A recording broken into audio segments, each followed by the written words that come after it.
We live? We are. We are live. Okay. Episode 10 last night of Surviving Barstool, we were saying? Yes. We think it's episode 10. Interesting episode to some extent. We'll get your whole recap. We see you guys in the chat. We're not running. I don't know why we do this. We should have just kept it saying that we're starting at 10:30, but then just go early, as opposed to just changing the clock. You know what I'm saying? In YouTube? Because people were complaining that we were late when really we knew our plan was 10:30, but we just wanted to go early. Yeah, it is what it is. It is what it is. It's not a big deal. I see Nicktacular in the chat. Thank you for joining us. Good show last night. What's he calling that show? It's like a Code Brown. There's like the poopy emoji on it. Not bad. Some unbelievable segues between like wildfires straight into the big cat stuff. So good show on your part. Kane, by the way, his cooking show. I see it taking some shit on the internet. I said to Justin this morning, whether you like Kane or hate Kane, you got to respect that. Like that's a lot of effort. Like just to know how to pull all that off. I never want to cook like that when I'm cooking dinner at night. Like I just want to make something super easy, eat, move on. But like to have that skill set to cook a fucking rack of lamb basically and all the other intricate shit that he was doing, that's pretty impressive. Yeah. What do you call it? Kane's Kitchen? Kane's Kitchen. So whether like maybe you thought the structure was boring or whatever, or what he was saying, it was different too. That's up to you. Whatever. That's fine. Yeah. I just like the fact that he knows how to pull all that shit off is pretty. Was he doing like creme brulee too? Was that what he said he did at one point? Did you see that part? Yeah, he was doing something. I don't know. I was impressed with it. Either way, we'll get back to surviving. From an episode standpoint, obviously you kick off. They're showing the house, which is I want to see as much of that house as humanly possible. When Big Cat walked in, the loser house, you could just feel that tension and that energy, and he just looked so awkward during that spot. Yeah, when he goes, he's like, "Does Kirk he's still mad at me?" And like, because normally, like, Big Cat's the head guy, so if someone's upset with him, he'll say a couple. It's usually jokes. like a big cheer. He's getting hugs. Like, so he'll say a couple jokes, and then like everyone will be like, it's Big Cat. We'll play the nice guy thing. Yep. But I mean, Kirk's not falling for that at all. Right. So we saw a little snippet here and there. Was like, can I play? And Kirk's like, no.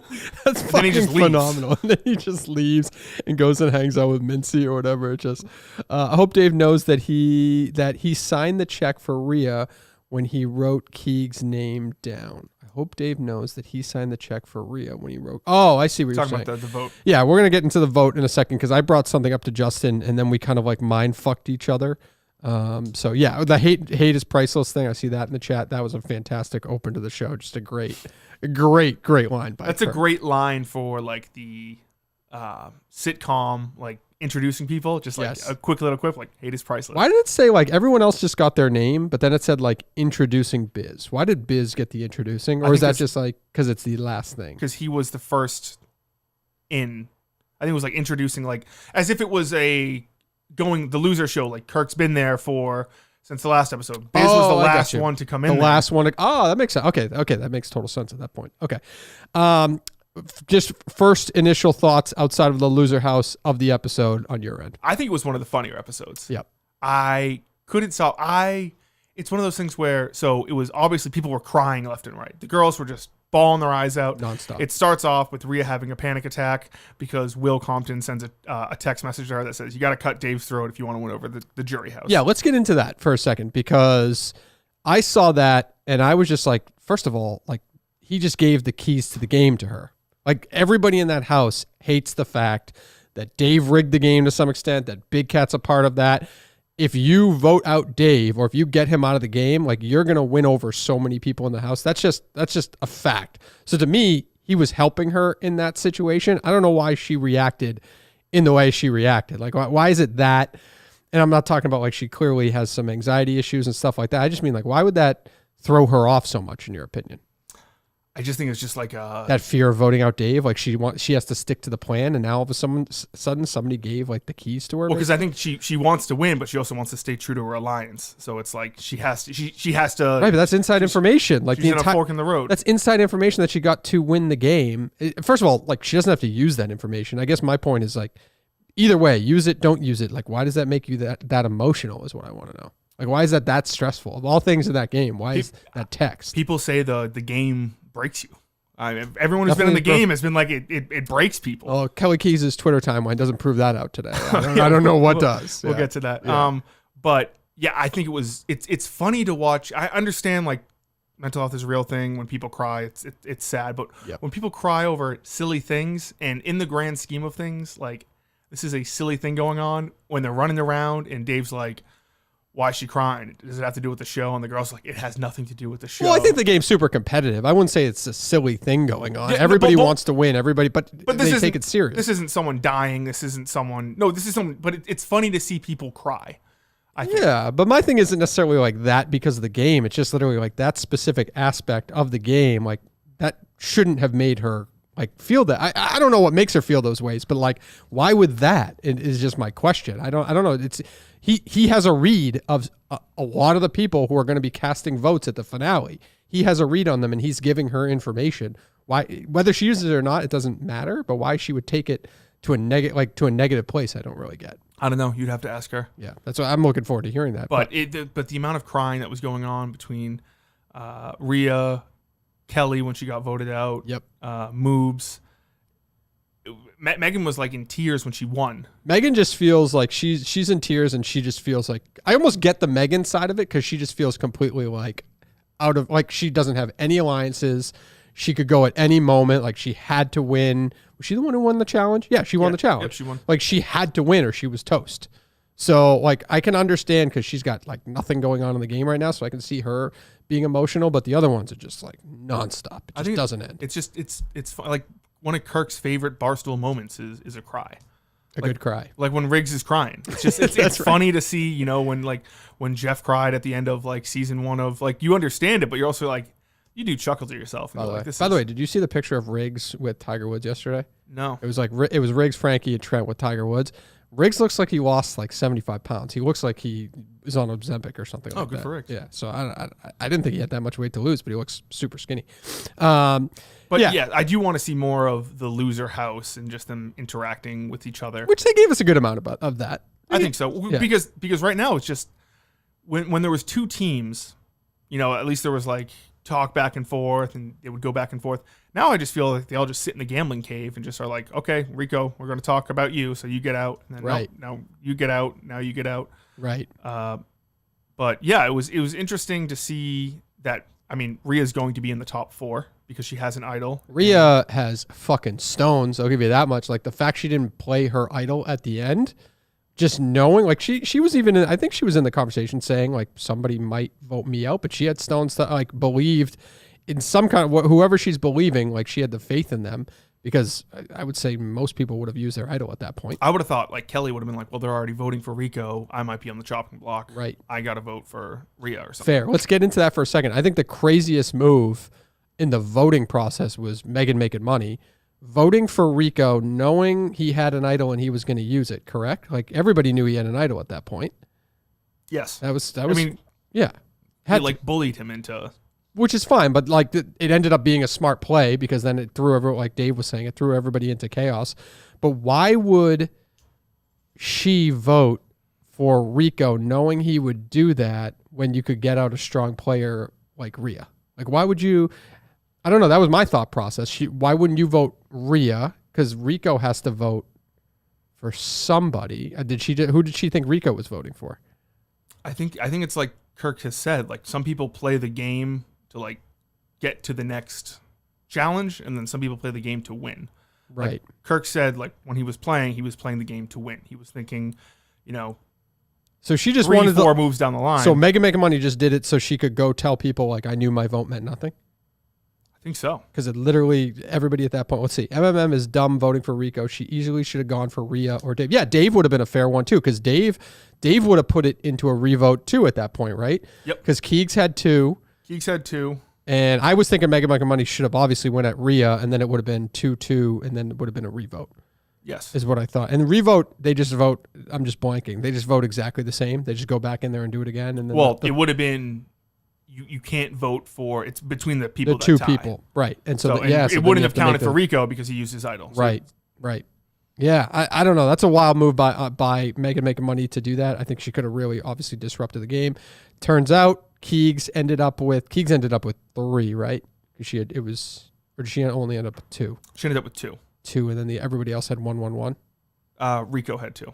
Rico had 2, but it didn't count. Right. Rico had 2, okay. and then Dave had 1, and then Rhea had 1. Right. Because it came down to the last vote. Right. And then to your point, we get to see Keeks cry basically just because she hates hanging out with men. It seems like yeah, she said it's been bros night for the past week, and she hates hanging out with the boys. Right, which has continued. Now we're months later or whatever this was.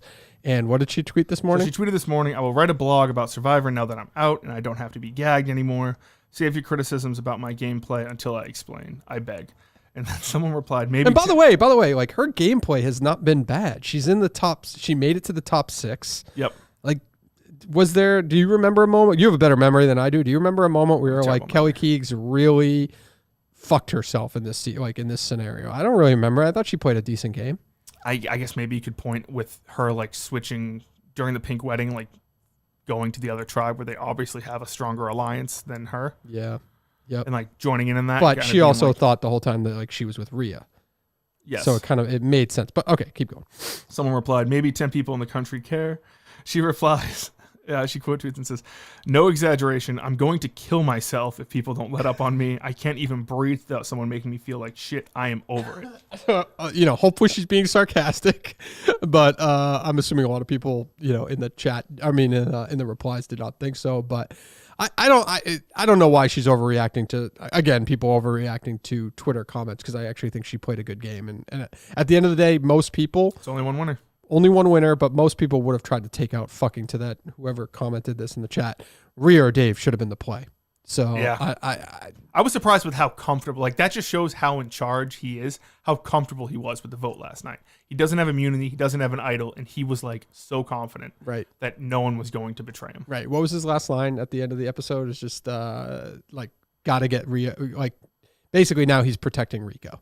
Yeah. He said, entire way. So, let's bring Rico along. Yeah, which we knew was kind of going about that way. So, all right. You got any other final takes on surviving outside? I mean, obviously, big takeaway. I saw a lot of people say the show's unwatchable. I don't think it's unwatchable. Obviously, it's a shame that, somebody like Kirk, who's super entertaining, is out of it to that extent, because I think it would have continued all the way through. It would have been really compelling TV. It's different now, but it's not unwatchable. Well, yeah, obviously, us as Minifans, we wanted Kirk to win, and we had a rooting interest. No, but I'm saying, like, I've seen that in other places, though. I've seen it on, like, in the Reddit forums about the episode, like the episode last night specifically and stuff like that. So, I don't know. I thought it was But it's fun. tough once you get less and less people, then there's, like, less and less, not drama, but there's less alliances going on and breaking it. So, yep.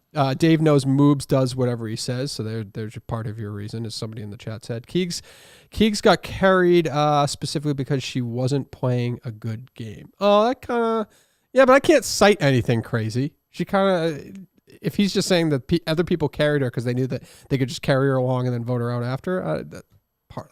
She was good in like challenges and stuff. Yeah, she was good in those challenges, right? What'd you think of the challenges last night? The one challenge, I think it was funny. I don't know if you saw this, but Tommy afterwards tweeted out a picture of him. He built a tower that was like 10 feet tall. Did he really? He said it took me like 4 minutes to do this. Yeah, but he had to see everybody else. Like, he got the chance to see everybody do it. What worked the best? No, what did his picture look like? It was just a tall tower. Yeah, but like, what was his structure? I couldn't believe the people who did the triangles. That looked difficult. Well, a triangle is a very strong structure, but True. if it's not like glued together, yes, it can slide out pretty quickly. Yeah, so he didn't. There is power in a triangle. Did he do the triangle? No, he did like a triangle, but it was like facing up. It was like facing down, and then he would place one, put another triangle on. Got it. Is that an advantage because he's such a Survivor guy that they do so. Shit like that? I think it's Survivor. Just like, I've never watched. There's been 60 seasons of Survivor, and I'm sure they had something to do with stacking. Got it. Tiles on top of each other, so he just kicked ass there. Got it. Colleen, do you do Botox? I do not. No, I don't do Botox. Thank you for asking. I will say, last surviving point, if I may. Portnoy tweeted out earlier this morning that like it was against the rules for Will to have texted Rhea that. Yes. And that he should have been, kicked out and his vote not have counted in the final pick for the $250,000. Yep. Was that ever explained? Because I know that like when Whitney got out, like he was texting people. He said he was texting people. So like phones are like. I have no idea about the rules of the phones because it just seems like everybody's using it nonstop, and they obviously, we've said on the show, they never should have been able to use their phones in any play, like in any fashion. Yeah, I texted Jeff last night. I said like I hate how much like phones have played a factor in this season specifically, he was like, yeah, but that's what makes like this different. And I was like, that makes sense. Fair. Ask Justin if Nintendo Switch 2 will be announced today. I have no idea. I tell you about fucking Chase, by the way. Tell me about fucking Chase. Sorry. Chase, I bought him and Riley the Nintendo Switch Lite. Yep. The individual one. Yep. And Chase is 5 years old, so he doesn't know any fucking thing about technology outside of watching the phones and the iPads and stuff like that. The day after Christmas was his Nintendo Switch Lite. He said his Nintendo Switch was dirty, so he took it to the sink and he washed it. Oh, there you go. What the fuck? Like, did it break? Oh yeah. Yeah. Well, it's still usable, but the joystick, like when we play Mario Kart, everything goes to the right. Oh no. I mean, like, there's no saving. He's just, what can you do? Oh, that's terrible. When I was in kindergarten, I got a Nintendo GameCube for Christmas, and it broke that day. And it was one of the most like horrifying moments. It broke from what? It just like I turned it on, I was playing with it, and then I went upstairs to eat, and then I went back downstairs to play, and it just wouldn't turn on. Well, then you can return it. But I was in kindergarten. I didn't understand this. Oh, I got it and from you just Santa broke Claus, down. and I was like, fuck. Did your parents get you a new one? My parents the next day, went to Toys Okay. R Us and returned it. Are people like that? Somebody in the chat, like, I just remember when the Nintendo 64 came out, it was the greatest thing of all time. Like when that, and then even the Xbox after, because I was a little bit older. But like, is that still, this guy asking about Nintendo Switch 2? Are people like freaking out about that?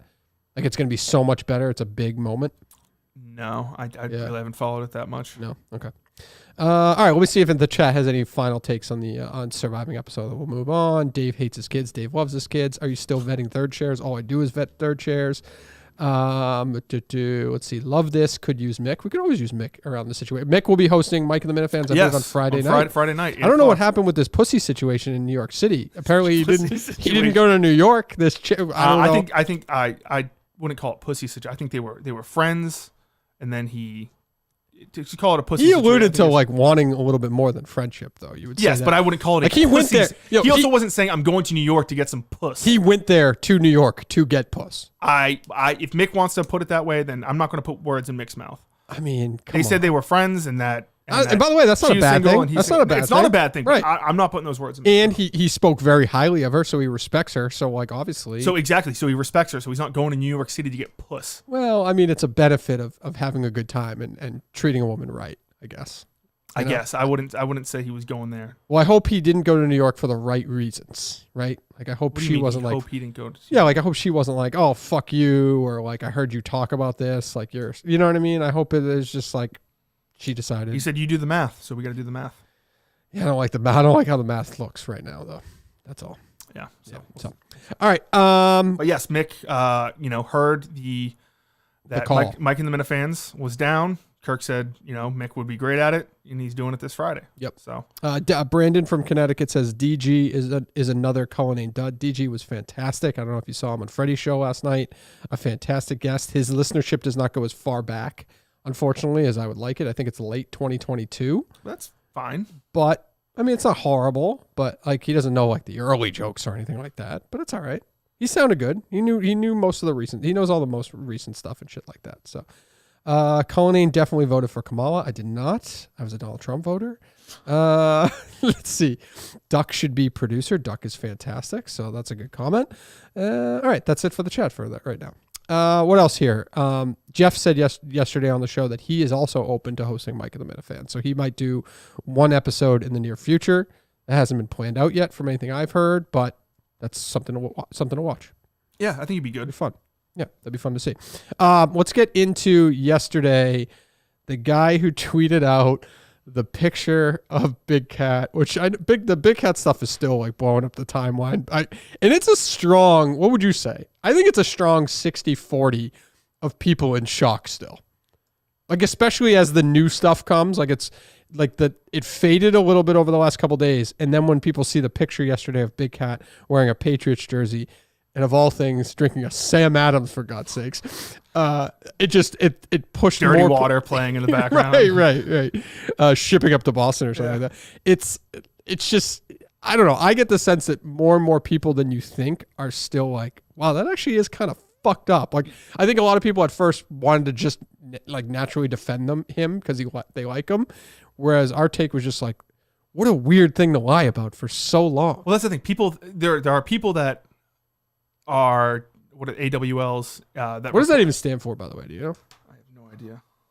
AWL. Anyone in the chat know what AWL stand for?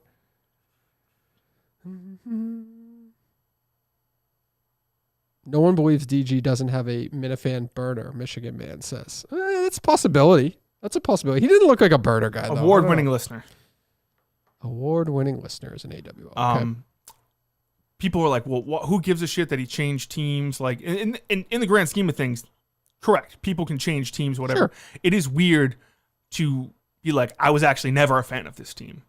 If you host a sports podcast, be like, actually, turns out I was always from Chicago. You're telling other sports personalities that people think you're from Massachusetts because you went to a boarding school, but you actually grew up in suburbs of Chicago. Yeah.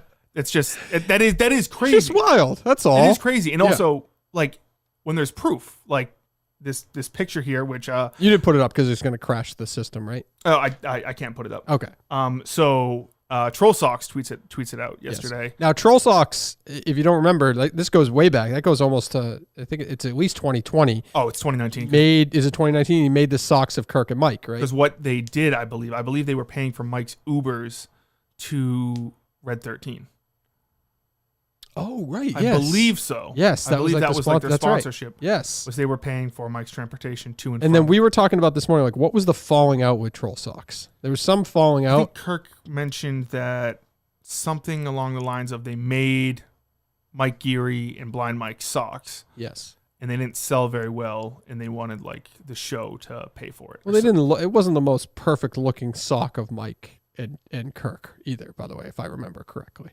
Like the characters did not look like it looked kind of crazy. Yeah, but anyway, so they tweet out this picture that no one has seen. I tried looking for things. I haven't seen this.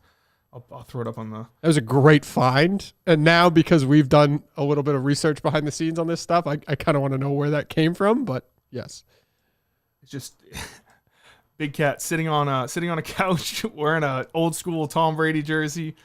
Wearing Tim's and drinking a Sam Adams. It's an ultimate just. It is a Boston picture there. It's a great picture. Yeah, so that's just shocking. But I don't know. I see a lot of people. Move on. This, that. You suck. You guys keep doing blah blah blah. I think it's at minimum it's 60-40 in shock over this damn thing. A lot of people are saying like, wow, he's from like. It'd be one thing if he was from like a part of Wisconsin or something, but like he's Rachel Dolezal. Like it's this like top to bottom. Like it is the craziest. And then the lies, like I guarantee you if we found more audio of interviews, because he just goes back and forth, like keeping that lie up. Obviously it worked for him for this long, but like he clearly like missteps in his mentions. Remember, I think recently he said we played some audio, he never rooted for Boston teams. And then all of a sudden we go back to an interview with Kevin Clancy. And yeah, I rooted for them a little bit. But then I moved to Chicago sports. You know what I mean? But also, it's so obvious he did. I mean, he is a passionate sports fan. He loves sports. He probably loved the Patriots in 2020, in 2002 as much as any other, kid from... I'm horrible with the years, but like he said he moved in 2003. He said he went to college in 2003. Like the Patriots were there at that point. Like we knew what we had at that point. And like this photo does not look like a photo of a 17-year-old drinking a beer. No. That looks like probably a college senior. It does. Or something like that. It does. I'm sure he might have rooted for the Bears here and there, but I'm sure his hometown team was still... It's not... Oh, that's a J. I can't... It's not Troll Socks, it's Troll Sucks. I guess that's a little got joke. His ass. Yeah, you got him. Dave wore that. I did wear this hoodie on Monday, too. I grabbed the wrong one this morning. Thank you for pointing that out. But yeah, so speaking of Troll Socks, go to the timeline this morning, and that picture is now gone. Yes, it's deleted. Absolute numbers, by the way. It did crazy numbers. And then all of a sudden it was gone this morning. No idea why. We did reach out to him to see. Yes, actually, let me check to see if I just want to know why. It could be, hold on. No, I deleted it because I felt bad. Oh, well. I'm just trying to see what I can share here. I just felt bad. You just felt bad? Just felt bad. I mean, I guess he did it on his own. That's a strange... Well, it's out there. So yeah, straight. He made his bed. He's got to lie in it. So. Yeah, strange move there. So, all right. Let's see. Next thing, unless there's anything else you want to talk about on that end. No. No, not really. Okay. We did that. We did that one. I did that. I do have a little bit because we probably won't touch on it on Friday anyway. We were talking about the Rich Keefe thing yesterday. Yep. I have some people behind the scenes that say the Rich Keefe spreading the Brad Marchand news that we all kind of thought was bullshit because Brad Marchand came out the next day, whether you care or not, whatever. I'm just going to tell you anyway. Basically, a lot of hockey beat reporters got the same information in their DMs, and none of them reported it, but Rich Keefe did, is what I'm hearing allegedly. So the idea is basically like he got Voland. And he's the only one who ran with it, and nobody else did. It was through the DMs? That's what I'm hearing. Jesus. I've just heard that other reporters got the same amount of information but didn't report it because it clearly was not. Well, that station's on the up and up, so. Right. So, all right, let's see here. We covered everything that. Do we want to talk about yesterday's show, like the production stuff? Yeah, it sounds terrible. We tested it and everything beforehand, and they make they want us to stream it. So they don't stream it there. They send us everything and then we send it out. Yes. Is that so? That, I'm trying to kind of dumb it down to that extent. So right. So everything automatically is going to get knocked down because the majority of the talking and all the main video is coming from them. So the idea that they're going to then send it to us and us feed it back to the internet is going to knock it down in terms of resolution and sound automatically. Unfortunately, like we did a test before, all the mics are great, and then you go live and it sounds like shit and nobody's there to fix it. Basically, is that fair? Yeah, it sucks. And then Jeff tweeted out that he stepped on a wire. I think that's just that was just like the cut of the connection thing. That's just like a random mishap. That happens. You know what I mean? We asked for a local recording of the program. They didn't locally record it. It is what it is. So now we have to use the audio that was them sending the stream to us. Is that a fair way to kind of describe it to people? I do feel bad because the audio wasn't. So yes, great. like we would like to or if they're not going to have a producer there to like truly monitor it that way to then feed it back to us, we would love to be that person to make sure that the audio sounds good. Of course. You know what I mean? So unfortunately, that's just not how it was set up. So I don't know if there's any other specific questions around that the chat has, but it is what it is. The only Barstool content I consume outside of KMS is my guy Stu. I haven't seen a lot of Stu hoodie in a long time. I haven't seen that in a long time. Stu Finer? Yeah, it seems like it. That's he said Stu. Who else would it be? He's doing, I think he does, the only really Barstool thing he does is the gambling one? Yeah. Yeah, I'm just saying, like, I haven't seen a lot of clips on my timeline with him lately. Yeah. So, all right. Any other topics that you want to touch on before we kind of? How was you made your coaching debut this past weekend? This weekend? I didn't actually. I'm happy because I predicted it accurately. Like you guys thought there was going to be games played. Like they were going to be on a basketball team playing games against each other. This is another kind of like, I call it a play group, but it's basically like practice. It's just practice with all the kids. There's 2 volunteers from the town rec league there. So and it's a small group. So I don't think they're ever going to use me.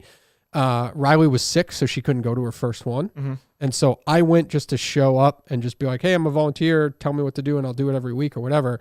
And they ended up running the show. So I just left within 5 minutes. Well, what am I going to do? Like, then I look like a pedophile just sitting there watching kids play basketball and they don't need my help. And my daughter's not there. Maybe for the love of the game. Yeah, but I'll be there on Saturday. It's a small group, though, so I think that works to my advantage that if it was a bigger group of kids, they'd need the volunteers to help, the coach volunteers to help. Yep. But they don't need me. There's only 9 kids signed up, I think. Oh, okay. Yeah, because we're in a later session or whatever. How are your kids? Are they still sick? Nope, they're on the mend, finally. They were back at school on Monday, so thank God. That's that, yeah. Let's see. Chicago office loves Kirk. Don't talk like that.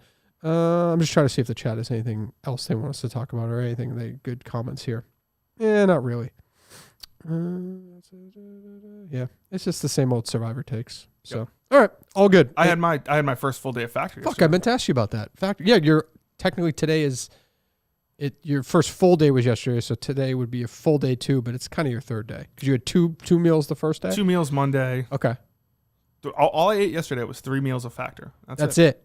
No snacks. No snacks at all. 3 Factor meals and only water. Pretty much. If you could pull that off for 6 out of the 7 days Who's during that skinny bitch? Who's that skinny bitch back there? Holy shit. You would change your life completely. Completely. Yeah, I hope I can lose some weight. Yep. Maybe start fitting into clothes a little bit better. Be nice. You could do a little exercising with it. I did. Yeah, I started. I joined a gym yesterday. I actually walked like a brisk walk, 5.5 kilometers. Took me like an hour on the treadmill. A little incline on that treadmill. No incline. Okay. No incline. All right, we'll get there. We'll get there. So wow, so maybe like Kirk said, just if I just start walking and cut out the shit. Yep. How was nighttime after dinner? It was fine. Yeah. It was really fine. The food was pretty good. Chicken was good. The pasta is my favorite by far. Somebody's saying they saw you at Dunkin' Donuts this morning. Well, first of all, I've never stopped at Dunkin' Donuts before. Oh, you've never stopped at Dunkin'? Okay. Which Dunkin' Donuts? Fake news. We don't need that right now. Exactly. That's fake news. That's hurtful. Yeah. I don't drink coffee, so why would I stop at Dunkin' Donuts? Well, you're doing a good job. I'm proud of you. Day 3 today. Nice. So I've just been working out a little bit. So we'll see. I'll just be a jacked, skinny dude. I'll be like 150 pounds by April. Not a big deal. Nick Tacular wants to know any news on the inmate. Did she get back to you yet? No. Nothing yet. I don't know if I'll ever get something back at this point. Right. I mean, I can write another note, but do I write another note? But I'm not giving you another $20. Maybe she's acted up in there and they're not giving her a mail. Yeah, maybe she's a bad girl. You'd like that, wouldn't you? Maybe she's a bad girl. Yeah, maybe you'd like that. Slap me around a little bit. All right. That's it. What did Dave eat yesterday? You don't need to know what I ate. And that's that. So we'll talk to you, I guess, tomorrow. He said no show, which was KMS tomorrow. Yeah, no KMS. So that means, unfortunately, for everybody who had on their calendar, couldn't wait for Boston Joe's show. They don't get to hear it tomorrow. They have to wait 24 hours. Boston Joe will be here on Friday. Boston Joe and Mike Geary after Unnamed. That's true. That is correct. So, right, after Unnamed on Friday, which Unnamed should be another good one. I'm assuming it's going to be. I mean, they filmed that's the thing, like, to know that the reunion has been filmed. Yep. But it's not out there yet. Is like that's what I'm waiting. Like tonight's episode of Survivor, I'm sure it will be great. There will be some drama, but like Thursdays is going to be explosive. Right. So tonight, because also it's not only the reunion, but it's if you remember last time, it's when all of the people in the house can make their little speeches about who they want, or like, because the people, the final 3 will make their speeches. And then people in the house can kind of like ask questions or make speeches back. Did you text Jeff D'Lo asking about Kirk's speech? No. What do you mean? Like about the reunion stuff? Like, did you ask him any inside information from yesterday? No, I don't want any inside information because I don't want to spoil anything. Okay. All right. Just making sure. But if it's anything like last year's with Stephen Shea, yep, you're going to want to watch it. You're going to want to watch it. All right. Tonight and tomorrow, last 2 episodes of Surviving Barstool. Obviously, you get all the other stuff. And as a show, KMS will be back on Friday. And that's that. See ya.